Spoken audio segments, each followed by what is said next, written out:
Continues today in Queens, New York. Second round, that's at 1 p.m. Eastern and 7 p.m. Eastern on ESPN and ESPN2.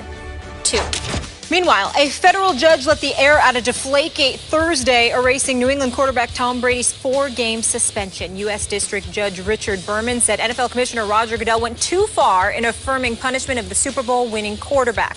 The written decision frees Brady to prepare for the September 10th season opener against the Pittsburgh Steelers. That's in Foxborough. Shannon, let's start with you. What impact will this decision have on the Patriots season? I think they're the favorite in the AFC. I mean, I think Rob Gronkowski is the second most dominant player in the National Football League behind J.J. Watt. He is spectacular. Julian Edelman has carved out his niche. He's Tom Brady's favorite guy. He's going to get 100 catches. Amendola, if he can stay on the field, you know, he get nicked up from time to time, but he's a solid receiver. The running game by committee is going to be Gray one week. It's going to be Blunt the next week. The thing that concerns me, the reason why they got really, really good is that they had two corners that could shut you down. No question. And Coach Belichick and Patricia could dial up different exotic looks and could really scheme you. They could really take things away from you because they were not worried. Darrelle Revis and Brandon Browner had the outsides locked down. Now, with those two guys missing, and you bring in Malcolm Butler, the Super Bowl hero, but he was a second, third corner. Now he's going to move to number 1. Yep. And now your number 3, 4 corner is going to move to number 2. So now you got new guys coming in, and they're 5 and 6 guys. So the only thing concerns me is their defense, but they might struggle a little early.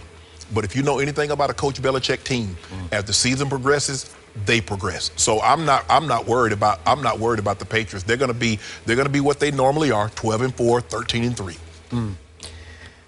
The irony of this question is I had already picked the Patriots to win the AFC and get to the Super Bowl even if Brady missed the first 4 games. Wow. So I think I better stick with that. That's all in. I think I'm okay. You had a lot of confidence in Garoppolo, huh? I thought they'd go 1-3 and Brady would come back on a terror of a mission. The way he played in 2007, remember, after Spygate? Yes. Now, he did have that guy, that Randy Moss guy. That helped. That helped. But they tore the league apart. They stepped on people's throats. You remember that they would run it up on people like crazy? Don't be surprised if this repeats itself. Because I am looking for that, except I was looking for it in Game 5. Now I'm looking for it on opening night against those Pittsburgh Steelers. Brady has the widest disparity of split personality I think I've ever seen in an athlete, because off the field, which is what threw people a curve about his handling of this Deflategate publicly, where you kept saying, I don't think I'm a cheater. You know, that guy, that aw shucks guy, who works hard at giving little to nothing to the media. It's always, we did okay. We're going to try to do better next week. Then somebody else, when the switch gets flipped, Psycho Tom comes out on the field, and he's a madman. I've never seen a star quarterback play with more emotion during a game than Tom Brady does. Have you? Running to the end zone and headbutting Gronkowski? Yes. I mean, who would do that? He can get away with it because he's Tom Brady. People don't question it because he's been doing it so successfully for so long. It's not a form of rubbing it in or trash talking or taunting. It's just Brady being Brady. He's just excited about the touchdown pass he just threw. Well, that guy you're going to get times 10 because of what the commissioner attempted to do to him, which was to ruin his reputation, to taint his all-time legacy, right? Yes. So he's going to take it out on the field. And that's what he's kept telling his close friends, is that, hey, I don't want to speak about this publicly. I want to show people what I'm doing in court and then on the football field. I'm going to show my reaction. Right. So I think he will show it. Now, back to your points. All very good ones, by the way. My early fear is LaFell is hurt, and I'd tell you how hurt, but they never tell us how hurt, okay? so I don't know. You don't really know. Okay, Julian Edelman is hurt. He has some lower leg injury. I don't know what it is, but he hasn't been playing, and so I don't know what to trust and not to trust, which is why they went out and signed aging Reggie Wayne, who played a little bit the other night in the game and looked...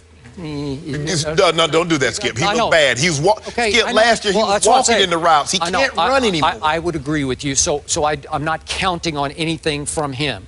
And they signed that kid Brandon Gibson, and he got hurt, and he went on IR, so he's gone. They cut Josh Boyce. So the receiving core is a little thin right now, except for the guy you talked about, I disagree with your J.J. Watt position, but that's for another day because we did that so hard yesterday. Yeah. But in this case, the second most dominant, you could argue, is the first most dominant, is Gronkowski. So if you got Gronk, you got a chance, right? Yes. Okay, but I'm not sure about the receiving core. Then across the football to the corner position. I always tell Molly, I watch preseason games for one reason and only one reason only, flashes. Yeah. I want to see flashes from Malcolm Butler, and I saw a whole bunch of them. He's a gifted kid. Yes. That play he made was not flukish. Maybe it was a 1,000,000,000 shot, Yes. the move that he made on that football, jumping that route on the goal line. It was the most shocking, obviously, Super Bowl play we've ever seen as far as ending a game. Skip, you know what that play did for his confidence? It showed him that he belonged. Oh, I remember my first touchdown, I caught it against an All-Pro and Kevin Ross. Wow. From that moment on, I believed that I belonged in the National Very Football League. interesting. So he made that play in the Super Bowl. To win the game. He believes in his mind, Yeah. I can be Darrelle Revis. I can be Joe Hayden. I can be a top flight corner. Look at no other corner has ever made a play like that in the Super Bowl. I made that play. Moving forward, I would not be surprised if I see him rise up the ranks. I think he will. I think he's going to give up some plays. I think he's going to make a lot of plays. Yes. So are they going to be Revis and Brown? No, they're not. No. Do they still have a pretty hellacious pass rush? Yes, they do. So I'm going to trust that. Mayo is back to kind of be the quarterback and the anchor, the middle of that defense. Safeties are pretty good. So they'll be good enough on defense. And I think when you have Brady and Gronkowski, you're going to be so explosive on offense. Man, I probably should amend my record now. I could see 13-3. But my thing is that when does Brady not go 12-4, 13-3, 14-2? Because that's just what they do. Now, the East has gotten better, Skip. Has now, it? If Tyrod Taylor can give them anything, You're right. I'm with you. If he can give them anything, and with Sue in Miami, with Olivier Vernon, and Cameron Wake, and Cortland Phoenix, Skip, they're going to be the deal with now. Now, I don't know how, Tannehill's got his money. Now, he needs to show what Miami believes in him to pay him that contract. The Jets, I just don't trust Fitz because I've seen him and he's got a lot of money in Buffalo and then he was in Texas and he was all over the place. But one thing, he'll flash and then he'll disappear. Defensively, he's not bad. But not good, but he's been in the league 10 years and he has yet to lead the team to the playoffs. I got it. But I looked off the top of my head. He started like 54 games. He has a lot of experience. But he's not over 500 to Skip. I got it. But But I'm not making a case. But defensively, everybody in that division has gotten better. I don't know if anybody's gotten any better offensively. Okay, here's the point. Buffalo, and we were up there. Yeah. That's a loaded football team. Ooh, deep and loaded. In all phases of the game. The New York Jets, that's a loaded football team, especially on the defensive side. Yes. Loaded team, and Todd Bowles will do great things as a quasi-defensive coordinator. I mean, he's the head coach, but he can really coach defense. Miami, I give you Sue, and I'm not saying that's a loaded team, but it's a better team than it was a year ago. The defense is legit. Okay? Now, one team in that division has Tom Brady and nobody else does. Okay, so that's what it boils down to. I'm not a Ryan Tannehill guy. Not sold. You gave him your big money. You're kind of damned if you do, damned if you don't. How do you replace Ryan Tannehill? Can you do better than him? Well, maybe, but will he ever get you home? Will he get you to the promised land? No, that's my opinion. And that's the thing that concerns me is that while these teams have gotten better defensively, and yeah, maybe they can slow Tom to a certain degree, but can they score? Can they score enough points? Yep. Because all it takes is Tom to get hot in one game, and he can light you up for 40 points. I agree. Can any of these other teams score that many points? Okay. So here's my last point. We didn't bring him up because nobody cares except maybe me and some Patriot Nation fans. The other night in the preseason game, New England suffered a huge injury to a quote-unquote no-name player, but it was huge, to their fullback, James Devlin. He is gone for the year with a broken leg in a preseason game. It just tore me up watching it. Freakish, got turned around, snapped his whatever it was, tibia or whatever, broke his leg. He was a key blocker for the run game that obviously helped complement the greatness of Tom Brady. I think it's really going to hurt that run game because there's no obvious replacement for a guy like, you know how valuable those guys are. They're hard to find. I'm talking about that 250-pound bowling ball blocker who can also catch it out of the backfield. There you go. There you go. All right? It's a huge loss. And right now, if Tom Brady were sitting here, he'd say, I'm worried about that. We don't have that. So now the responsibility is heaped even more on the shoulder pads of number 12.